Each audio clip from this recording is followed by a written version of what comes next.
magitugeria makinya maria thirikari itacoketie niguo gutigirira homa ya COVID-19 ndigathereme. Etikia aya ndini ya akurinu nimoritie magavana gwatha kambuni cia motungata ma mai kaunti-ini gutigirira ni maheana mai ma kuigana o muthenya, na oho kugwithia thogora wamo ihinda-ini riri tondu utheru ni itharaita rimwe thirikari yugite riguthii hanene gukinyaniria bara ino. Ni tukuria thirikari matuteithiririe muno miberethi ikorwo ni athondekwo na mai macoke matambio kuria ku ngari ngihota guthambirio na andu othe makorwo na mai ma kunywa ona makuhota gwithamba. Mathiete na mbere kuria thirikari iheane irio cia uteithio na thabuni kuri andu aria akuru na aria mari na mawathe, kuona aingi ao ni maretigira kuma nyumba magikuwa mari ugwati-ini munene wa kunyitwo ni murimu uyu, uguo mari nyumba matingihota kwiyethera gia kuria kana kuhota kuiga muthithu wa irio. Kumana na unyihu undu umwe na thogora wa iguru wa thabuni uria thirikari yendekithitio wa guthambia moko, Etikia ndini ino marakaira thirikari yeherie igoti hari indo icio niguo muingi uhote gucikinyira.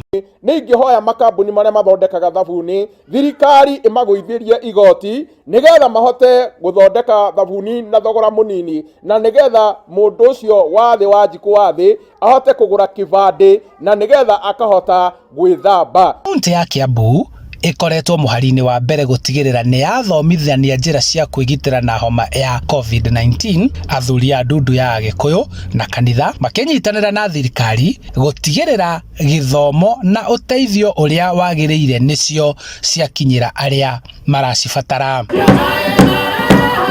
Handu-ini ha Inoro TV kuma kaunti-ini ya Kiambu, njetagwo Charles Gikunga wa Kariuki.